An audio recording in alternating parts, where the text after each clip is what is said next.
Hello there, dear viewers. Let's hope that the microphone's working. I will, of course, need some of you to arrive and tell me that it's working, but it appears to be from what I can see my end. You can never be too sure, though. You can never quite trust yourself, can you? I was going to try and segue that into something to do with political happenings, but I just couldn't quite get there. Anyway, the name of the stream is The Slow Heat Death of Rishi Sunak's Conservative Government. I was thinking, trying to go for something in a vein of saying about the demise, the gradual demise, the inevitable demise, but also how it's kind of a little bit boring as well. It's not sad for me. Maybe it's sad for some of you. I don't know. Might be a little bit sad for Rishi, but he's got piles of gold to fall back on. He'll be all right. He'll bounce back, just like the economy. He'll bounce back. Rishi will be fine. But yeah, in the time since we last spoke, and when was it that we last spoke? It was not too long before that by-election that George Galloway only gone and done and won, wasn't it? In the time that we last spoke, what has happened? Well, we had the budget for one. That came and went. What happened in the budget? A couple percent off of national insurance, something. Was that it? There might have been a bit more. Can't remember any of it. Can you remember any of it? How many of you paid attention to it? Apparently, the British public didn't, because sometimes we anticipate a little bit of a budget bounce, and we go, "Oh, they're going to announce measures, goodies, giveaways, rabbits, hats." Bargaining with the electorate, all kinds of things like that. And instead, if anything, it appears that the Tories have gone down in the polls since the budget. Now, I don't necessarily think that the Tories have dropped in the polls because of the budget. I think that the Tories are just sliding in the polls, and the budget came along as a total just irrelevance and did not change any of those courses whatsoever. So it was just going, yeah, and then the budget comes along,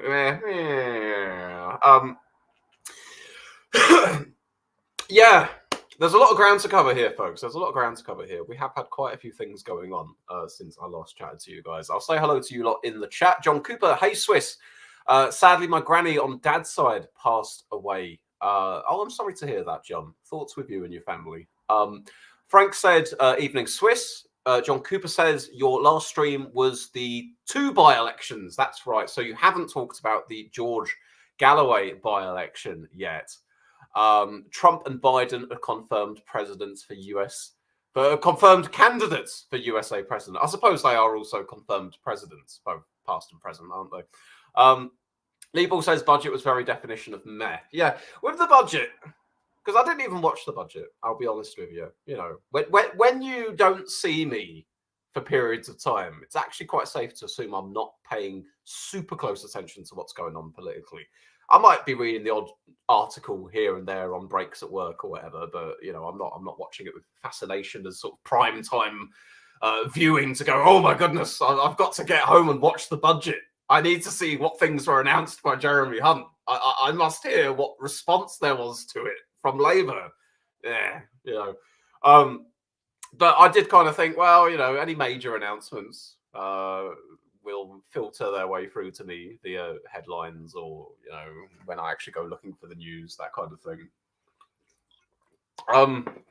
So let me see. Swiss is alive, says POV Music. Yes, indeed. John Cooper says racism with Tory donor. Yes. See, look. So many things. I'm forgetting them all.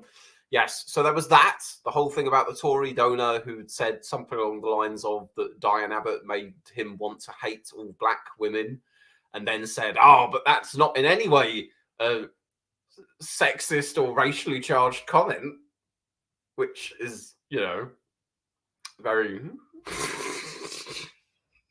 what do you say to that, man? And yeah, he'd given the Tories like 10 million. And I think Sunak sort of, he was a little bit late out the gates in sort of condemning it. And I think at first kind of said, bad choice of language, shouldn't have said that, deeply regret it, blah, blah, blah. And then maybe like the day after went, yes, that was a racist comment. And I think then obviously was asked, and will you give the money back, Rishi Sunak? And Rishi Sunak went, what? Give £10 million back from the Tory party war chest? No. Obviously not. Let me see a few more of these. John Cooper says, and Owen Jones has quit Labour today. Oh, it's all happening. It's all happening just in time for me to be back. All right, I've not seen anything to do with Owen Jones quitting Labour, so I'll have to take a look at that. Has he penned an article like in the Guardian or something explaining his reasons for leaving? Because if he's done that, we might take a little look at that. But I assume it's Keir Starmer has let down everyone on the pledges, and there's no vision for the future Labour government. So I'm off. I've always been Labour, whether it was Corbyn or before Corbyn or whatever. Anyway, Lee Ball says, I've wondered if Swiss's absence was because he was negotiating a defection to reform. Yes, 30p Lee Anderson. He was... Now, what did he get in trouble for? He said something like Sadiq Khan was in the thralls of Islamists, Islamic extremists, something about him being taken in by them or in bed with them or under the thumb of or something to that effect.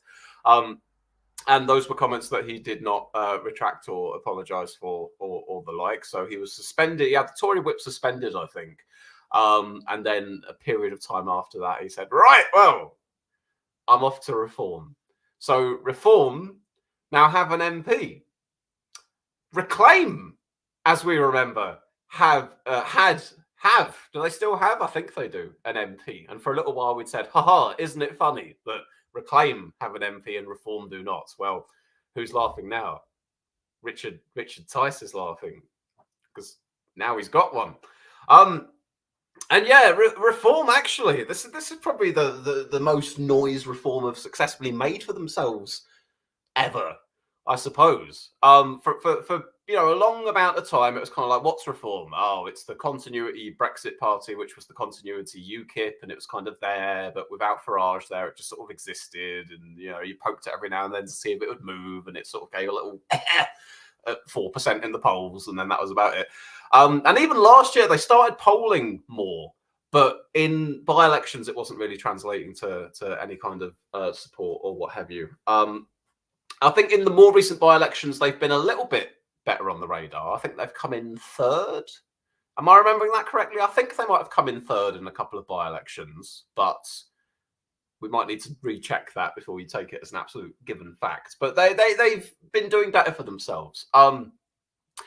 But what I've heard some people saying is like, we will need to see whether... I think we've got another by-election coming up in...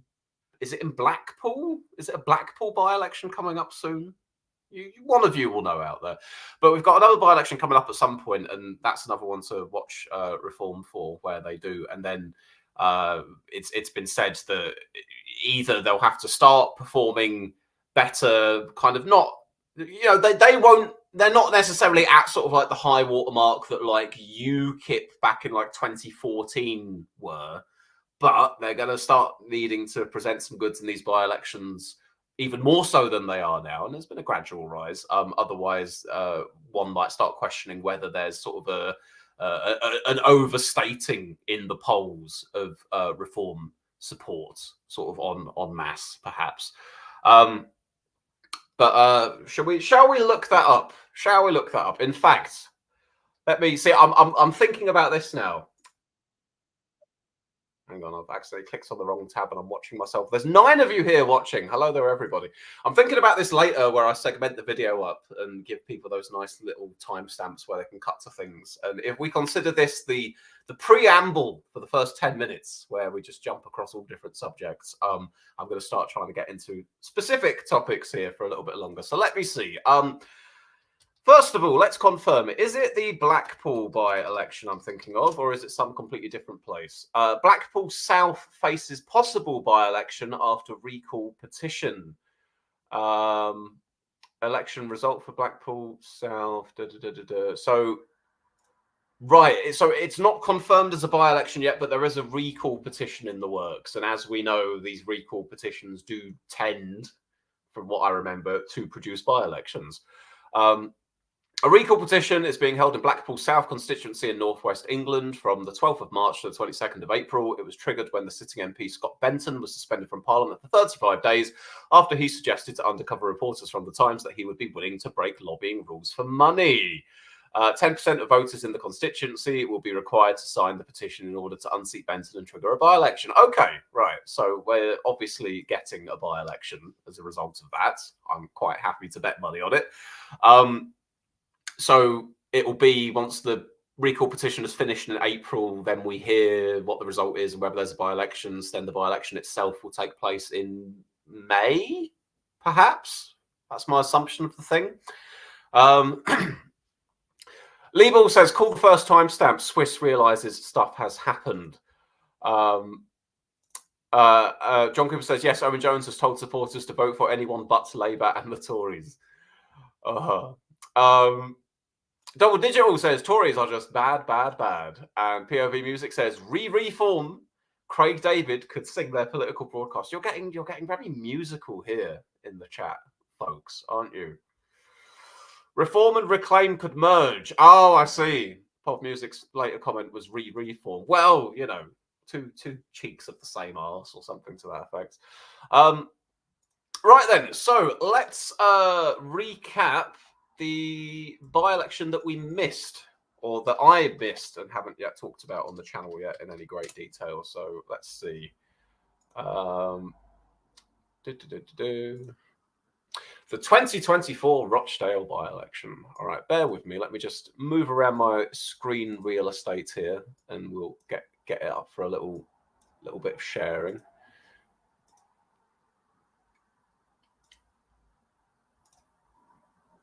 All right, can you see that, lovely people? Yeah, all right. Okay, so the 2024 Rochdale by-election. Now, this was a hell of a by-election. I remember at the time that it was going on in my mind, I just thought of it as the cursed by-election. And I feel like it was a bit unprecedented. The setup, the situation that you ended up in, where it was a Labour defence, right? Yeah, following the death of Labour MP Sir Tony Lloyd. So it was a Labour defence of the seats that, by all accounts, you would expect them to hold. Not only because they were the incumbent party that held it, but also because, you know, with the state of the polls at the moment and how much better Labour are doing versus the Tories relative to where they both were in 2019, you'd go, yeah, it's a bit of a given, really, that you'd think that Labour would end up holding that one. But then the Labour candidate made comments about Israel, and boys and girls, you don't talk about Israel ever. Not on the internet, not in a public meeting, not even with your spouse on the sofa when it's just the two of you. You just don't do it. You don't mention Israel. You don't offer any opinions on Israel, on its state as a country, on whether things that they do are good or bad in regards to Palestinians or not. You just don't touch it, ever. And you certainly don't say that they deliberately allowed Hamas to cross the border in order to create a pretense for them to go and unleash what some people are describing as a genocide on the Palestinians at the moment. You definitely don't do that either. Now, despite my big old rigmarole about all of that, I want to be in no uncertain terms here. I'm not in any way attempting to suggest or conflate that I agree with that particular theory of how things ended up. I don't subscribe to the idea that they willingly allowed some attack to take place on them. However, as far as the entire fucking response to everything that's gone on since, and all the fucking starving people in the Gaza Strip at the moment, God help them. Awful. Anyway, where am I going with that? Shit, I started talking about Israel. You don't talk about Israel. Right, yeah, so the Labour candidate, he talks about Israel, didn't he? And he said some rather, conspiratorial things that the Labour Party fully distanced themselves from. And then as a result, it was too late to take him off the ballot. It was too late to take him off the ballot. He was there on the ballot as the Labour Party candidate. However, the Labour Party themselves said, don't vote for this guy. They didn't send their ground forces to go campaign for him or anything.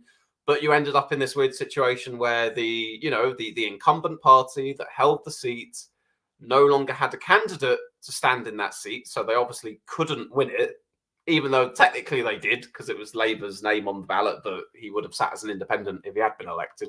That's one element of this story. Element number two is George Galloway. And it's quite funny, really. It's quite interesting that Labour, through fear of having a person represent that constituency that might say slightly overcritical things of Israel, and in fact say things that are downright conspiratorial, and in fact say things that many could construe as anti-Semitic, in their choice of actions against their own candidate, paved the way for George Galloway, of all people, to end up becoming the MP. It's the Barbra Streisand effect, or something like that. Yeah, Galloway's Workers' Party. They have an MP in Parliament now. It's like a big old end of Parliament buffet at the moment. All the smaller parties, all the fringe parties, they're all getting in there. They're all getting a little bit of representation before the end. But Galloway won his election. He's not one of these reform reclaimed defections. Oh no. He got out there and he told the people of that constituency, by God, if you're angry about what's happening in Gaza, vote for me.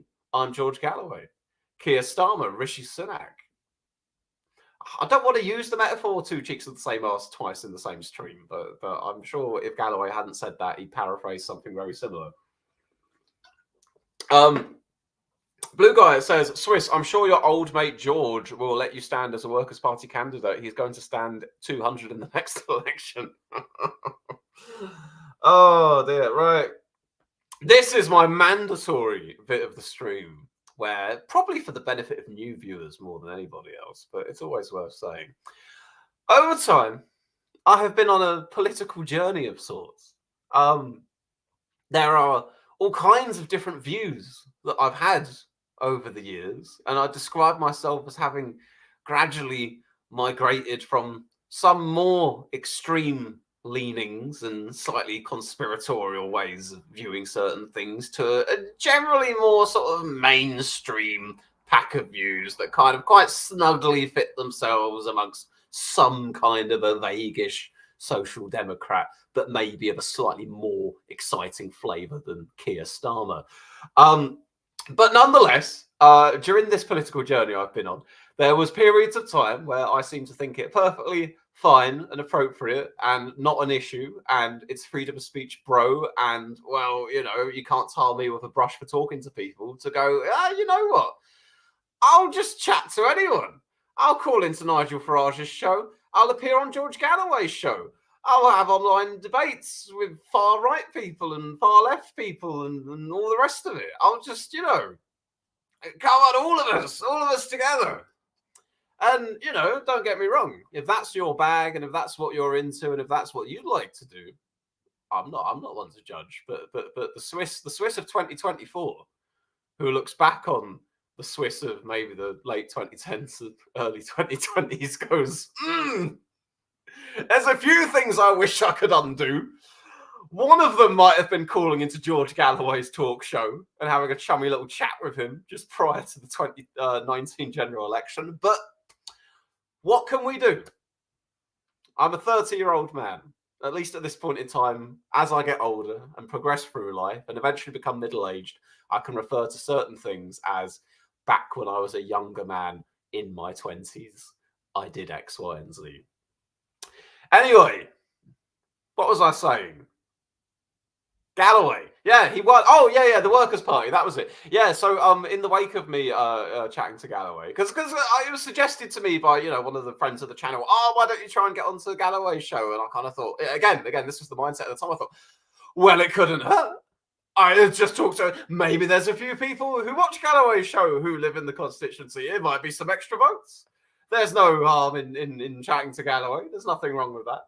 And the me now goes, don't go near George. Don't get chummy with George. Don't talk to him on a footing of being friendly with him. Don't get that selfie with UKIP's Paul Nuttall, Swiss. I know it was ironic and meant to be really funny, but in fact, it means that there's a selfie that exists of you with UKIP's Paul Nuttall. And people will infer all kinds of things from that don't need to or shouldn't be inferred. Don't go on George Galloway's talk show. Don't do it. But anyway, I went on George Galloway's talk show. Anyway, yeah, that was it. So I chatted to him prior to the 2019 election. And then following that, for a good period of time, for a couple of years after that, actually, I kept getting inboxes on Twitter from a couple of who I believe to have been relatively, not necessarily close associates of George Galloway, but people who are part of the Workers' Party machinery. I'll put it that way. I think they obviously had some role within the party. Actually saying to me, would you be interested in being a candidate for us? And I very politely told them I was not interested. But that's a true story. I'm not going to offer you any proof. I'm not in the habit of sharing screenshots. Not to mention that was my old Twitter account, which got banned, so I'm not even sure if I can access the stuff from that anymore. But that was a thing for a very brief period of time. The Workers' Party of Great Britain, some of the people there were trying to headhunt me. Right. Anyway, where I got to? Paul Nuttles of the UKIPs, says POV Music, paraphrasing Stuart Lee. Right, the results of this by-election. Well, we've been on our good old segue all around the Israels and the Galloways, haven't we? Shall we look at the results? I suppose we shall. So, where are we here? Workers' Party, George Galloway, nearly 40% of the votes, over 12,000 votes. Second place, David Tully, Independents. An independent made second. That in itself is pretty big happenings.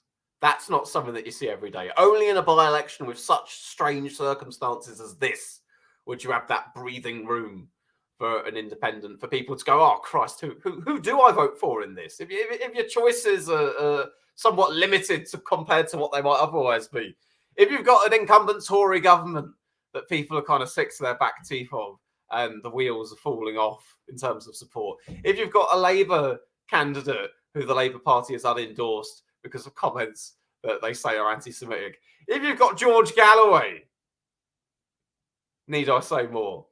Who do you vote for in that situation? Maybe you do go for the independent, don't you? So the independent got 21% of the vote, pretty darn good. Conservatives, 12% of the vote.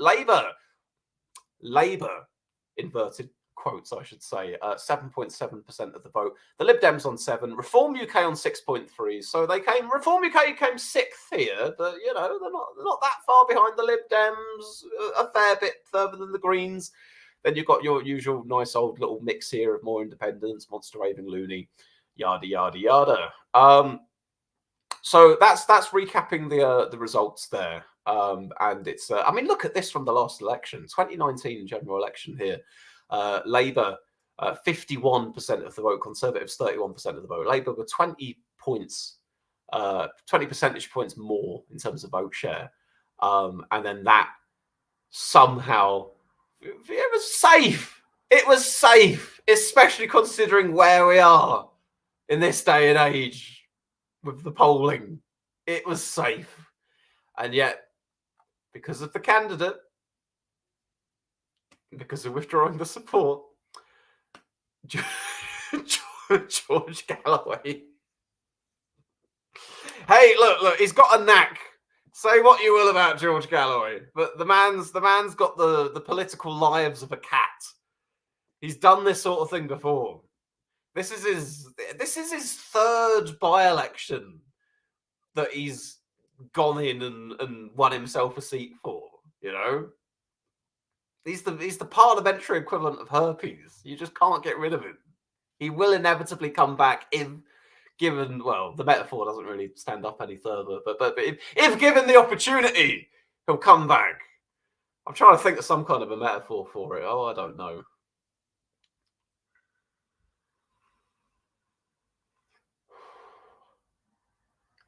If you leave cake out on the floor for long enough, you get ants. And if you create by-elections often enough, the right by-election in the right circumstances at the right time will allow George Galloway back into Parliament. That's just the way these things go. Right then, let me hit up a few of your comments because it's been probably about 10 minutes or longer of me monologuing without reading any of these. Let me see. Invidious Envy says, I'm voting neither Labour or Conservative, but man, am I looking forward to the inevitable landslide. Apollo TD, hi again, Swiss. Long time no see. Nice to see you. Lee Hallam says, the government are just done. It's what happens. They have run their course. Lee Ball, I believe in free speech. Should I change my username to Yee Ball? Oh, you remember that period of time where we just couldn't stop mentioning Kanye West? Yet another reason we need PR. Labour are inspired by Margaret Thatcher. I'd heard was it a response to PMQs yesterday?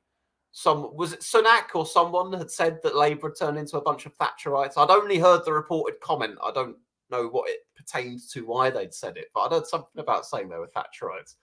Apollo TD, just a heads up, I've seen through a work list of a cabinet for if and when Penny replaces Sunak being circulated within Mordaunt's team.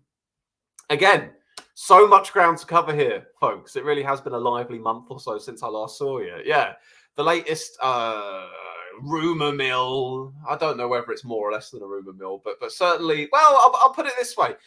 Up until the past week, there was dissatisfaction with Rishi Sunak amongst segments of the parliamentary Tory party, amongst segments of the Tory party membership, amongst segments of the 2019 Tory party voters, if you will, as well. But nonetheless, it by and large kind of seemed that the view was sort of resigned to going, well, look, yes, it's not great. It's not going as well as we'd hoped, but, how many prime ministers do you want to get through in a parliament? Do you really want to go through all that psychodrama of putting another person in? Nah, there's no appetite for it. We're not going to do it. Now, don't get me wrong. It's not to say that we've crossed some kind of a threshold and now we're on a imminent, predestined course to Sunak being ousted before the next election. I'm not saying that. I'm not saying I believe that is what is bound to happen.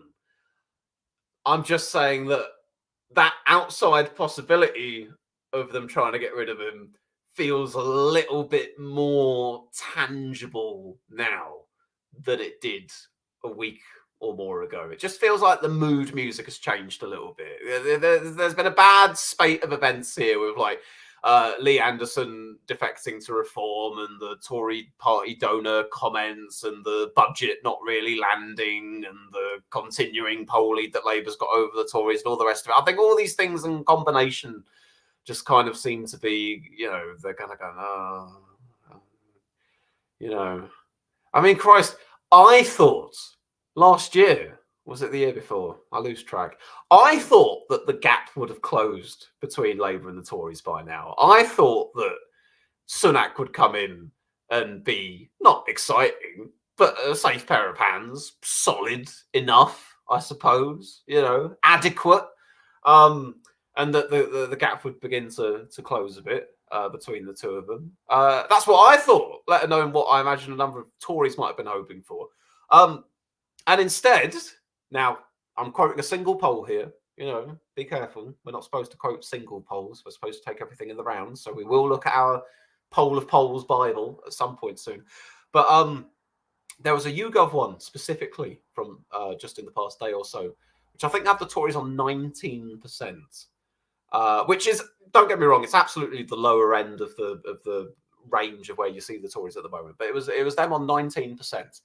And it had like a little graph that I saw of sort of where support had been over the course of this parliament. And it's more or less, according to this pollster, I think, more or less on par now with the worst it had got to during the Liz Truss period. If you're back where you were in terms of support at the time of Truss, then there's no hope for you. Really, is there?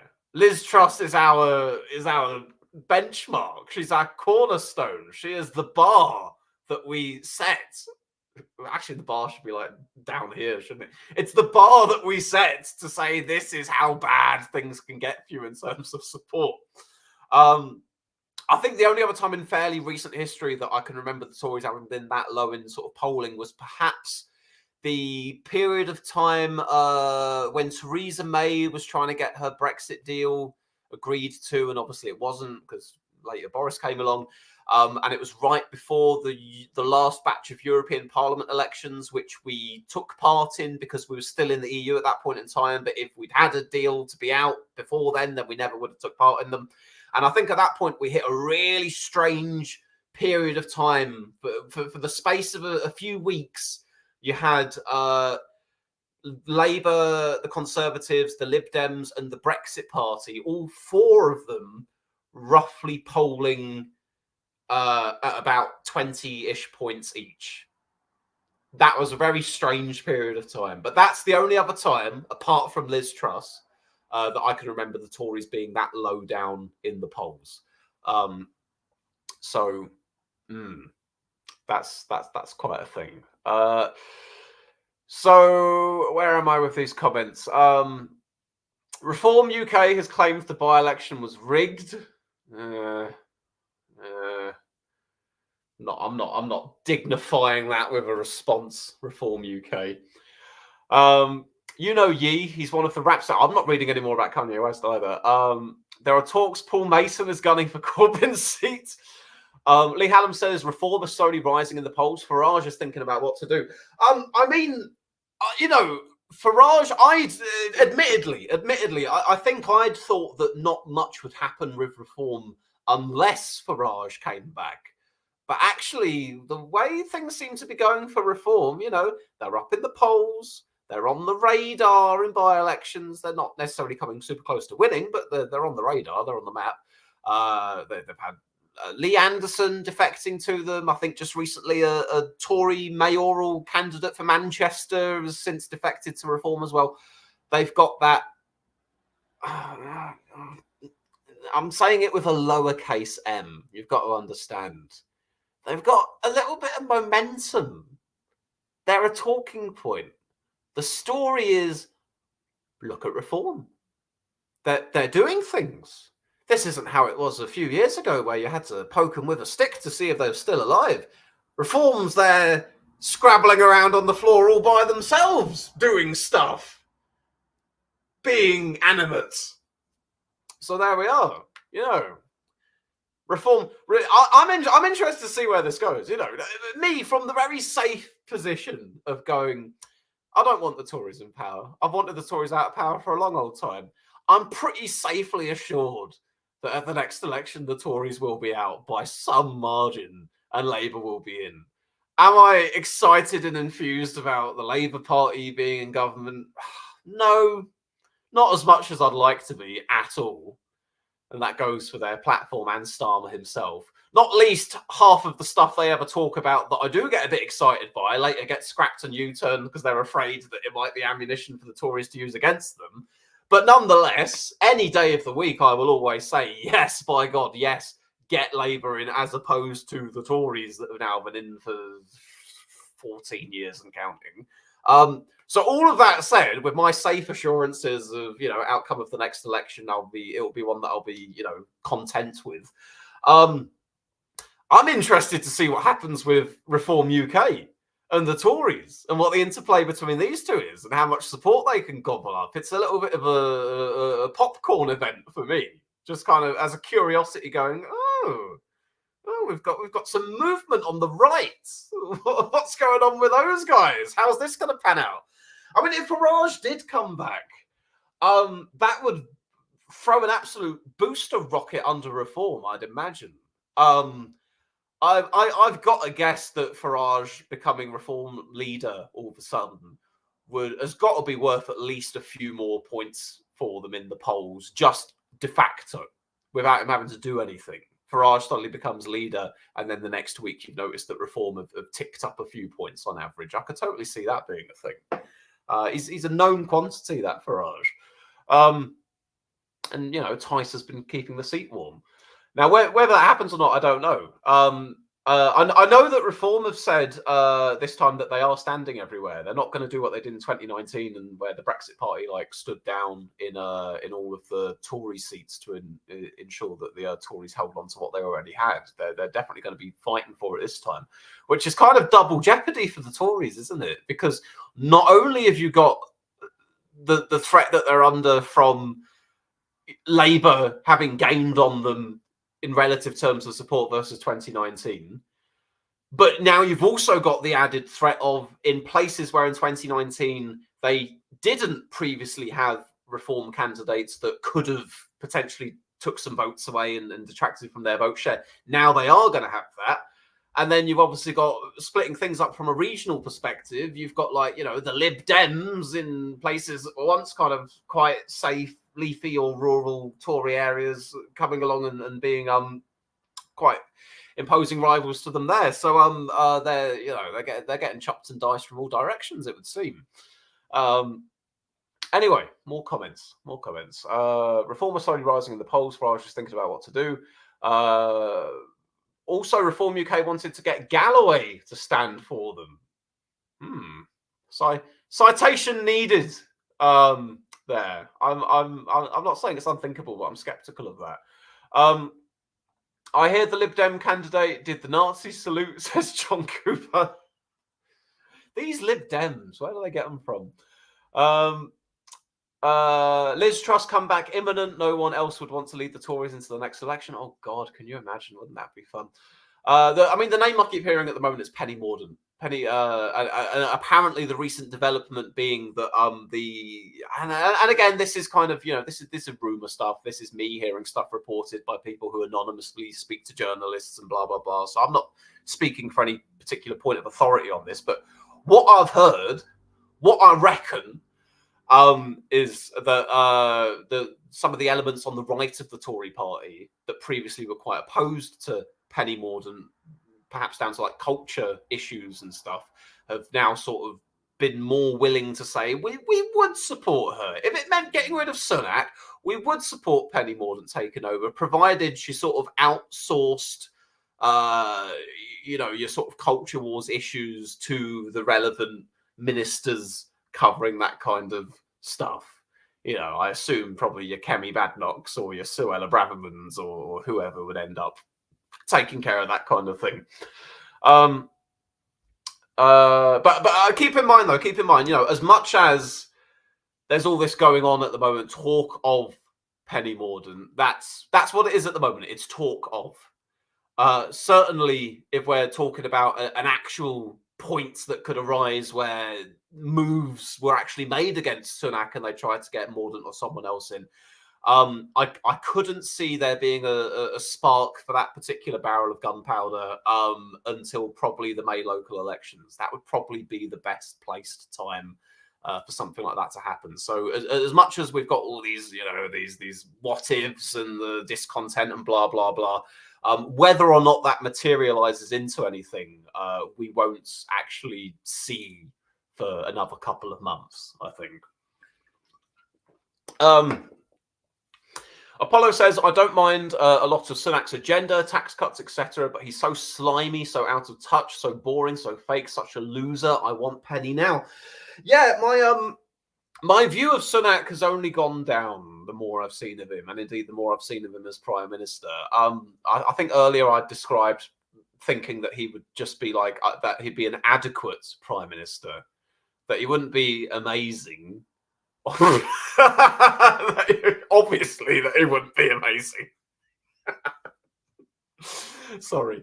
But that he wouldn't be a disaster.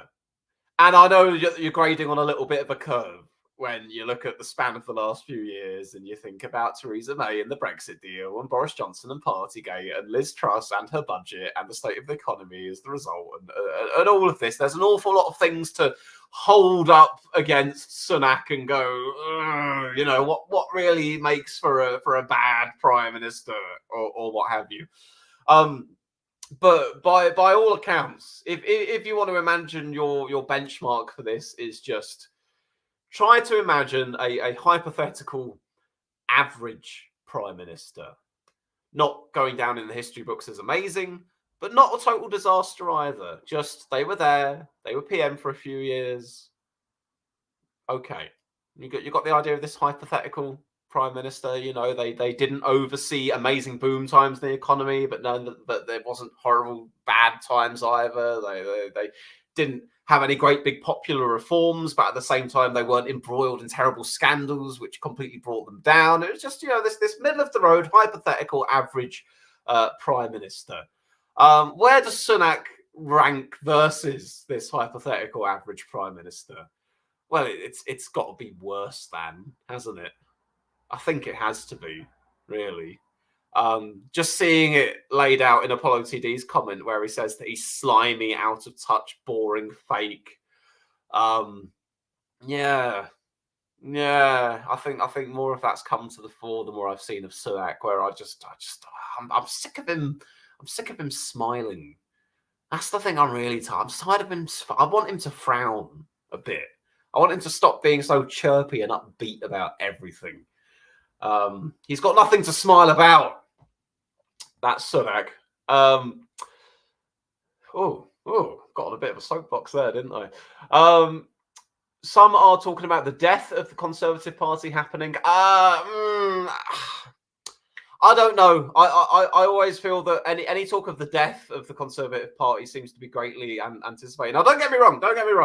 You know, the title of this stream is what have I called it? The slow heat death of Rishi Sunak's Conservative Party. But for that reason, that's why I kind of made that specific distinction. Rishi Sunak's. Oh no, the slow heat death of Rishi Sunak's Conservative government is the name of this stream, which is slightly different from saying the death of the Conservative Party. This Conservative government is most certainly experiencing a slow heat death.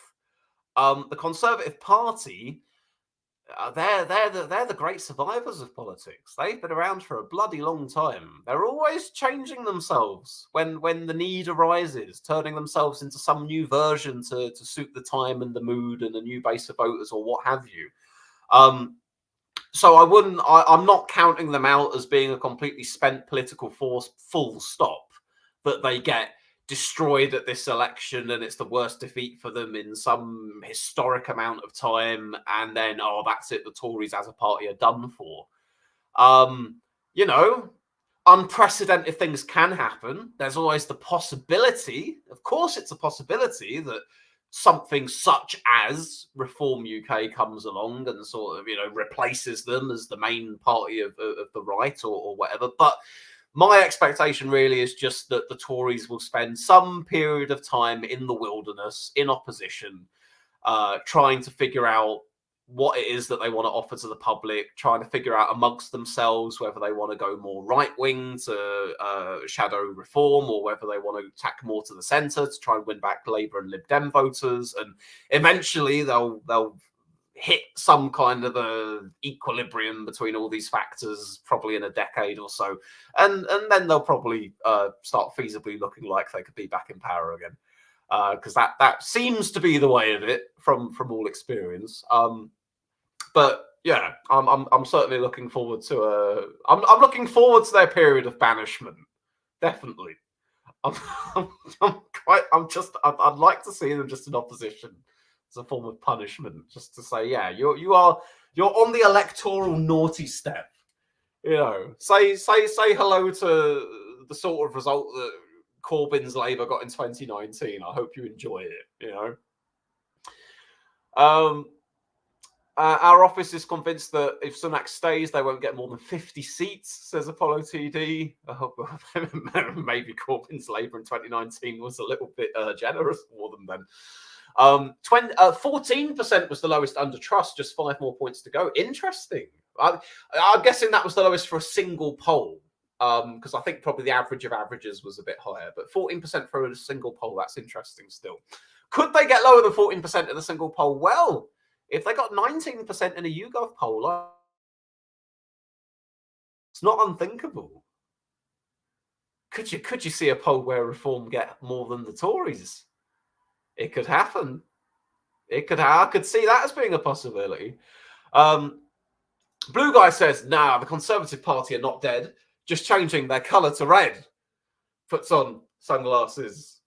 walks away with Owen Jones to shit.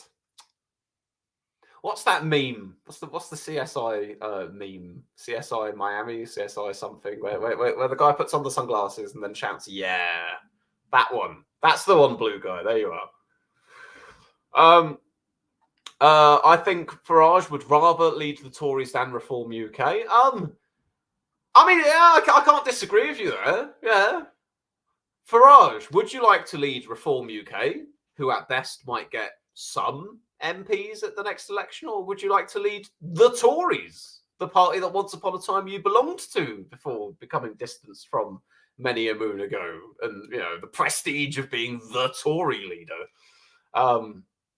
Prestigious in certain circles, of course. I could see him obviously rather leading the Tories than anything else, but whether that's going to happen, I don't know.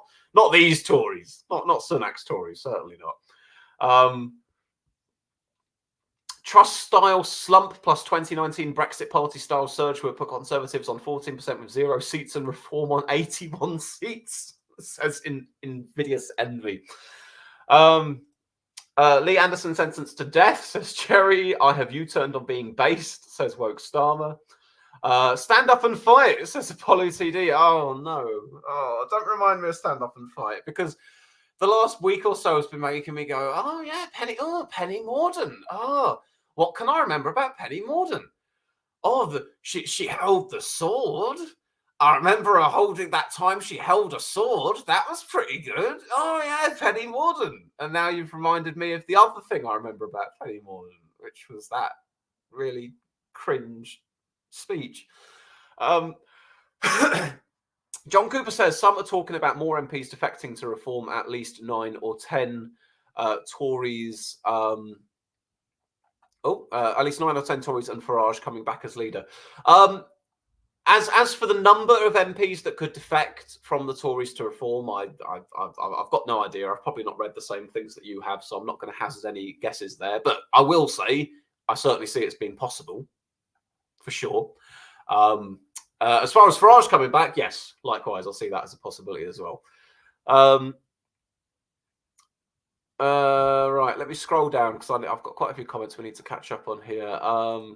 Rochdale did not deserve that set of candidates. 3 disgraced ex-Labour candidates. Oh, how could I forget? How could I forget? Of course.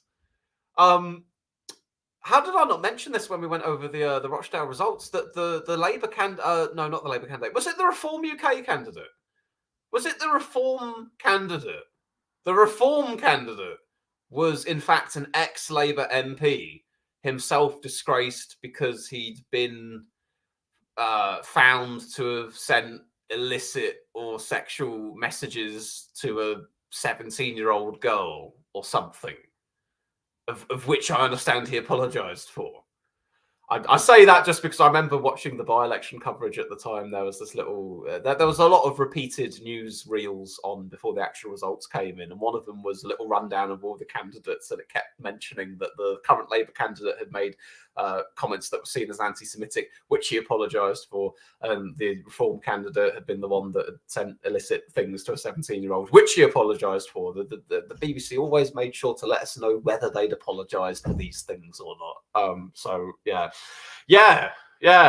No wonder they voted an independent in second place in Rochdale. They really did not have the best choices there, did they? Apparently 40 MPs have given letters to the 1922. Yeah, I could see that as a ballpark for sure. How many has it got to be? 55? 50-something they need to get up to before you have a confidence vote. But, remember, once you have a confidence vote, well, no, that means nothing, does it? I was going to say, once you have a confidence vote, you're not allowed to have another one for another year. And then you go, yeah, well, did that help Boris? I don't think it did. If they're really minded to oust someone, they'll do it. Do you want me to be the cat? Oh, Galloway. Given there's an election later this year, it makes 0 sense for Sunak to willingly resign rather than call an election and see what happens. He's worth about 700 million, and he's got a lot to smile about. Oh yeah, for sure. The phrase they use is they always say, "Wait and see if something will turn up," don't they? Maybe things will change. Maybe Keir Starmer tragically dies of a heart attack, and then his replacement ends up having some massive scandal about them, which damages Labour. I say that as a more likely thing than Starmer himself having a scandal, just because I do not think Starmer has led an interesting enough life to lead to anything to warrant scandal-level happenings. But, maybe the economy miraculously booms, and it's not just that we have made our way out of the shallow recession, but in fact, 6 months from now, we could be having quarterly growth of 5%. It won't happen, but hypothetically it could. Maybe the general public at large could just all start voting Tory again, just for the crack. Just because they think it would be funny after 14 years to have another Parliament of the Tories again. Why not? Events, my dear boy. Something might turn up. There's certainly no harm in waiting.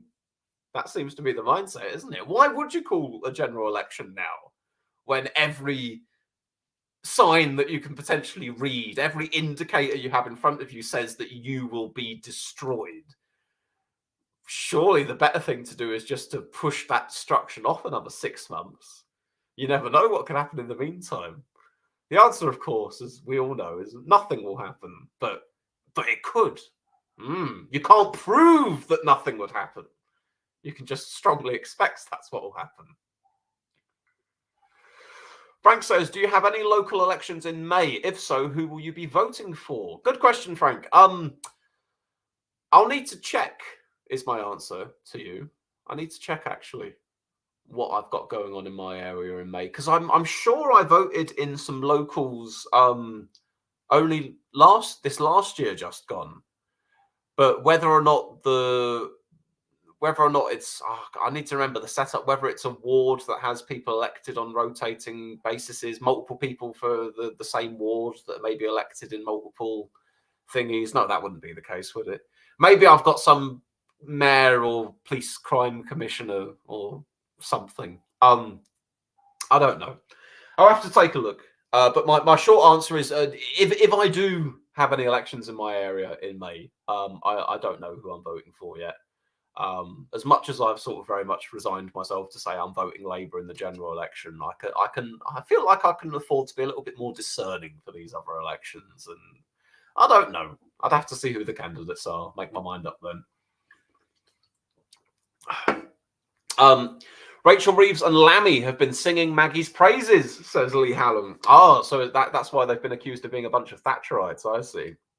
And have they been doing it, when you say singing Maggie's praises, is it particularly in tune with, like, trying to piss off the Tories by kind of going, oh, look, Margaret Thatcher wouldn't approve of this, and this that you're doing, but actually Maggie Thatcher would love this, and this that we're doing, because Margaret Thatcher, your great hero that you have on this plinth, along with Winston Churchill, there's people who led your party through greatness. You wouldn't, she'd despair at the state of you lot now, or I don't know.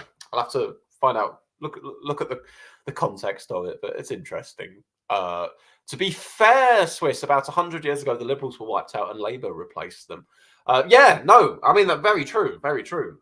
It was the Liberals and the Tories prior to it being the Tories and Labour, but the common denominator in that is the Tories remaining the Tories at the very least. But it can happen. Yeah, it can happen.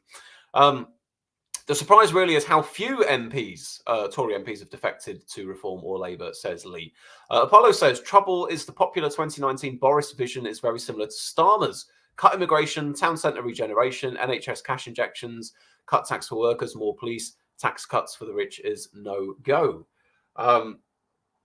Well, probably why Starmer looks to be winning over some of them 2019 voters. If Reform overtakes Tories in the polls around the local May elections, then Sunak is toast. We will move against him and replace it. There we are. See, those local elections. That'll be the thing to look out for as the sort of the flashpoint, the moment of most danger for Sunak prior to the inevitable danger of him losing the election. I think to get rid of Sunak, best is to have a confidence vote ASAP. Sunak survives just, then Sunak falls after the local elections final blow. let me ask you this though. At this point in time, is replacing Sunak with anyone? We'll say Penny Mordaunt for the sake of argument, but is replacing Sunak at this point?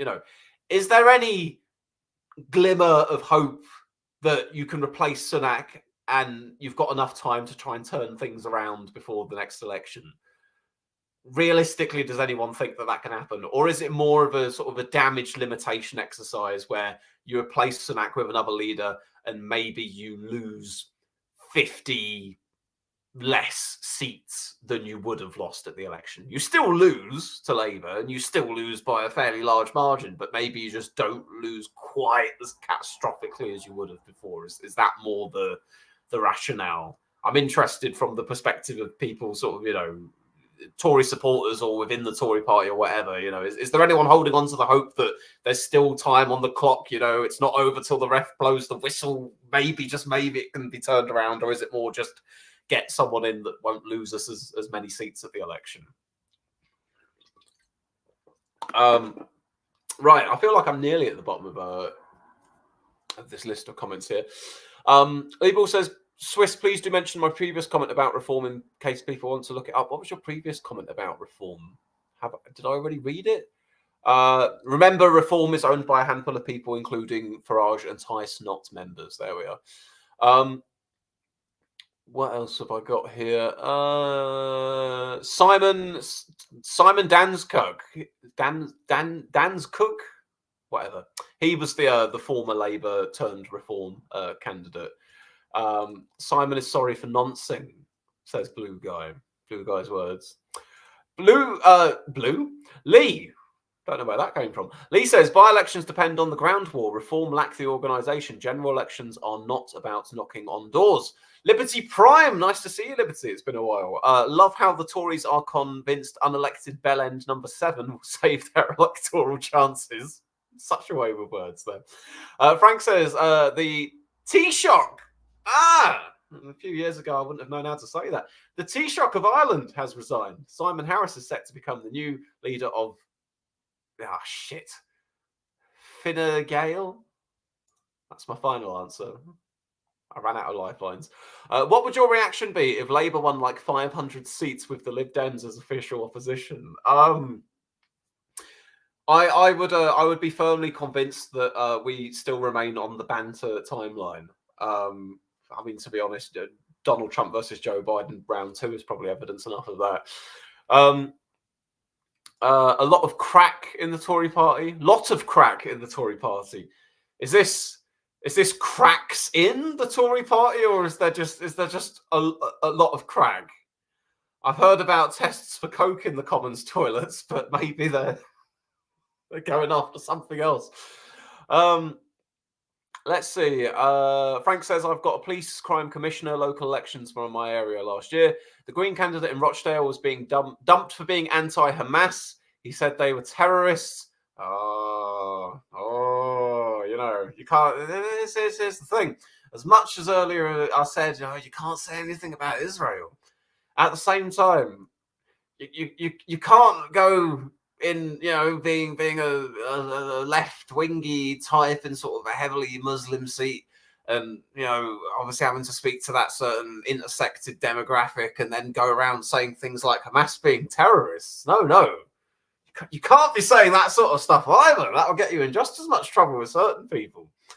I saw Michael Gove. Oh, I do apologise. Sympathies, I mean. I saw Michael Gove on Times Radio, on Peter Mandelson's show, saying Cameron could return as Tory leader after the election. Well, I never would have guessed he'd be foreign seg. Turn things around. No damage limitation and party survival, says Apollo TD. Labour have been talking about Thatcher being a visionary. Oh, good for them. I'm glad they're having fun with that. The invidious envy. Imagine if many Conservative candidates just defect right before nominations close for general election, de facto removing the Conservatives from like 50 seats. That'd be brilliant. Yeah, that'd be great. That's a thought experiment. Lee Hallam says the Conservative Party will only die if reform can overtake them and then absorb what's left. That's what happened in Canada. So there we are. I mean, I'd said before, being non-committal about a specific saying what would happen, but I sort of said, the Tories have a habit of surviving and changing themselves as they always do. But of course, the possibility of someone like Reform coming along and replacing them on the right, it's not unthinkable. It's not impossible. But from previous experience, what's tended to happen, I think I'm right in saying this, certainly with say UKIP for a period of time, is that a threat or a challenge to the Tories comes along, and the Tories change themselves enough to ward off that threat and absorb a set of ideas and win over the voters to what that threat was. The Tories are the bigger fish. The Tories are the bigger fish eating the littler fish. So this being, if you end up in the situation where actually Reform become the bigger fish, then the Tories are the ones that get ate. Apollo Tini says, if Farage comes back, Reform will overtake the Tories. About 30% of 2019 Tory voters have gone Reform, compared to 12% gone to Labour. Failure on immigration is massive. Farage coming back could be a catalyst. Probably will be. Like I said before, I fully expected Farage coming back would lead to a rise in support for Reform in the polls. Would it be enough to properly leapfrog the Tories, then begin the actual death spiral of the Tory party? Boy, I don't know. I'm only here to talk about the heat death of the Edward Heath death, the heat death of Rishi Sunak's Tory government, let alone the party by and large. But hey ho. Never in the UKIP years or in 2019 with the Brexit Party did I think the threat was as severe as now. Always seemed Boris would save us in 2019. Now is crisis time. I suppose the thing is, the Tories have cycled through a lot of leaders. They've been through, they've been around. They've been in power for a while. But, you've had your Camerons, you've had your Mays, you've had your Borises, you've had your Trusses, you've had your Sunaks. You've sampled the platter. You've had quite a lot of different flavours here and there. And certainly if you are Tory party voters or Tory party members that perhaps said, well, you know what, I liked Boris and I continue to like Boris to the very end, or I liked Truss and I continue to like Truss to the very end. And then you're like, oh, but we voted for them in these leadership contests for them to lead the party, and then they get into power and then the MPs just oust them. I can totally see if you're of that view and that political persuasion where you like them types of people when you were behind them still, and then obviously they just get ousted by the MPs. I can totally see. I mean, I suppose it's a little bit like well, no, I probably shouldn't try and bring comparisons with Jeremy Corbyn into absolutely everything, but You're a Corbyn supporter till the very end. You remained a Corbyn supporter even by the 2019 general election and afterwards, and maybe still now. And you've seen the Labour Party transformed under Keir Starmer from what it was under Corbyn, and the whole change to the policy platform. And then you do an Owen Jones and you say, well, I'm off, I'm out of Labour, I'm going to go do something else because it's not the thing that I thought I was getting. They tried to oust him, they never gave him a chance, blah, blah, blah. Yeah, if you're a Borisite, if you're a Trussite, if you were till the end, if you still are now, and then you go, oh, but what if the MPs imposed on me? Sunak. Oh boy, this is what you Christ, you order the lobster and you get the soup or the gumbo, I suppose. Blue Guy says none of this would have happened if Reverend Christie had won the leadership. Well, somewhere out there is a parallel universe where someone gets to find out what happened.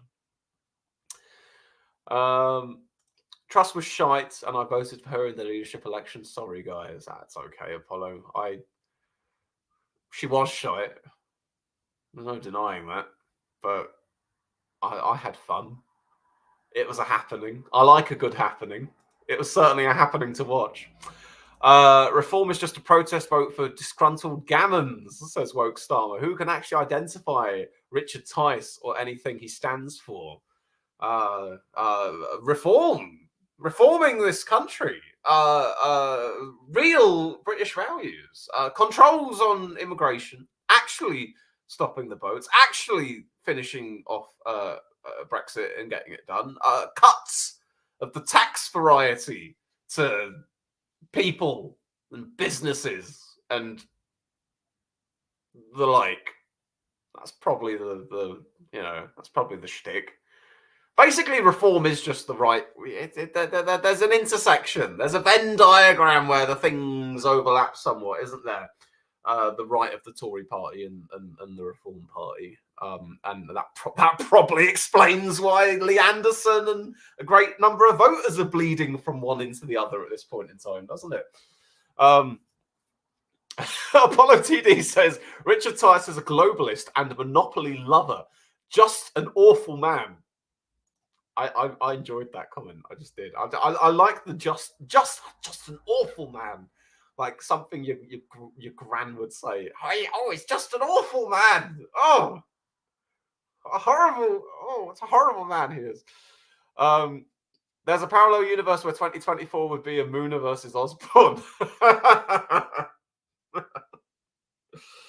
Oh, yeah. I'm a Monopoly lover too, says Blue Guy. Oh, me. Who doesn't like a bit of Monopoly? Right then, let me see. I've been streaming for over an hour. We covered the Galloway results at the very least. I suppose we did sort of like a gradual, cursory little touch on Lee Anderson defecting and the happenings affecting Rishi Sunak, this, that, and the other, the budget that I and probably many people didn't pay any attention to, etc. I feel happy. I feel happy with the scope of things that I've spoken about today. I feel that I've managed to capture enough of the things that we've missed in the overall mood of what I wanted to talk about. Before I go, we will have a look at that good old poll of polls. No, don't actually Google poll of polls. Google UK election polling and then go on Wikipedia. Right, we will look at my Bible, the poll of polls. As much as only a little bit earlier, I was telling you that I'd got all excited and interested by that YouGov poll that had the Tories on 19%, 5 points above Reform or whatever it was. That is but a single poll, and single polls can be quite variable and all the rest of it. You've heard me say all that spiel about 1,000 times.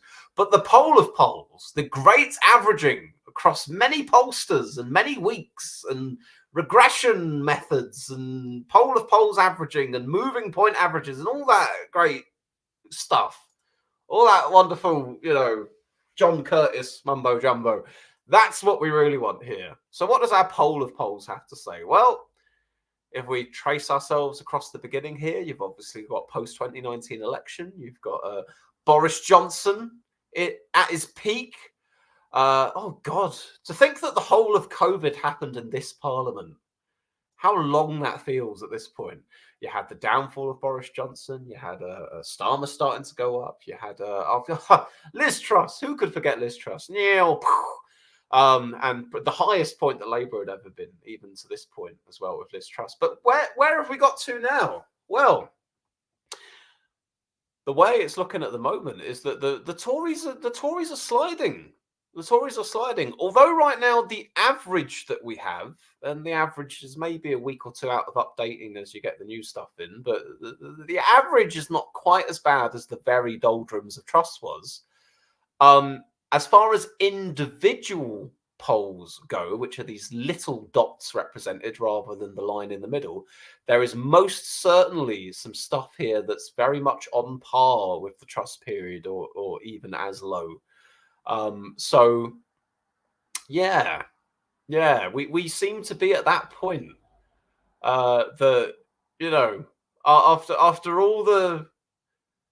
After how bad things got for them when Liz Truss was Prime Minister and then Sunak takes over, and then you've had this whole, year and a half almost, in terms of support, perhaps they're more or less back to where they were before, back at the bottom of the the pit that they've been trying to dig themselves out of. Labour, on the other hand, Labour are about where Labour have been for a while, to be honest. They're polling at, let me scroll along to the side, where are they? About 45%, just under 45%, solidly into the 40s anyway, whereas the Tories we'd describe as being solidly in the middle of the 20s, although starting to bottom out a little bit towards those low 20s. But yeah, the story of the most recent period of time definitely is reform. Look at that there. Go all the way back to 2021. Reform were lower than the SNP, who only stand candidates in Scotland in terms of national polling intention. Go back to late 2022, they just about overtaken the Greens. Come along to where we are late 2023, early 2024, they've now overtaken the Lib Dems. And, you know, don't get me wrong, there could be to and fro, depending on how far this rise goes. The Lib Dems could take back their position as being in third place in terms of national polling. But as far as things are at the moment, we'll look at some of the most recent polls. Let's see what have we got here. YouGov, Reform, 15%. Now, yeah, as I say, that is the highest I think they've polled in any recollection that I've got here. So, you know, that's the new current highest. So maybe we shouldn't take that as the absolute definitive average of where they are now. But and then that same poll, the Lib Dems are on 9%. So they beat the Lib Dems in that one. They beat the Lib Dems in this one, 12-9. They beat the Lib Dems in this one, 14-8. They beat the Lib Dems in this one, 11-9. They beat the Lib Dems in that one, 12-10. They beat the Lib Dems in that one, 12-11. I've got to go back 1, 2, 3, 4, 5, 6, 7 polls. I've got to go back 7 polls across many different pollsters before I get to one that the Lib Dems have polled higher than Reform in. So, hey, that speaks to something. And as far as the old Labour lead over the Tories goes recently, well, you know, it used to kind of be somewhere, sometimes 15 points ahead, sometimes 20 odd points ahead. It would to and fro. The last little batch of them have had them quite snugly embedded in sort of 25-point lead, 23-point lead, 26-point lead, 18, 18, 22, 19, 24, 15, 17, 22. But go back down and yeah. So what can you say? At least a 20-point lead, 20 points or more is probably the way to put that. Where we are in the old average of averages at the moment. Final thing I'll do. Is there a thing on this article for leadership approval? Here we are, or preferred prime ministers or whatever. What have we got here? Who's how's old Sunak doing? Net approval for his leadership, -34, -54, -22, -26. What about old Keith? How's he doing? -8, -26, -2, -9. Okay, so Starmer's actually dropped a bit. Starmer has actually dropped a bit in the last couple of months. He had positive ratings until only just recently. He's actually dropped now that more people think he's doing a bad job than a good job, which is interesting. But nonetheless, not so many people think he's doing a bad job as compared to opinions of Rishi Sunak there. And the final one I'll see, do we have a preferred prime minister polling? Ed Davey, who? What? Oh, I suppose, if you say so. Approval ratings for former party leaders. Have we got preferred prime ministers here? Oh, hello. Preferred prime minister polling. There we are. That's the last thing we want to look at. Keir Starmer versus Rishi Sunak. Who is the preferred prime minister? Well, the batch that we've got for 20. Oh, this is single pollster, by the way. This is all Redfield and Wilton. Preferred prime minister polling 2024. Starmer always at least 10 points ahead of Rishi Sunak. And Starmer always beating unsure or none of the above. However, Rishi Sunak occasionally tying or being beat by unsure or none of the above. That's kind of where we seem to be. You've got sort of Starmer on about 40%, Rishi Sunak and unsure on about 30% each or so. Right. Well, there we are. That was our big old bumper catch-up stream, dear viewers. So it's been It's been very nice to see you again. The mood just took me. I found myself in a very good, energetic mood today, and I was like, "Go on, then. I'll go back and hit up all those things on YouTube that I've missed politically from the past month or so."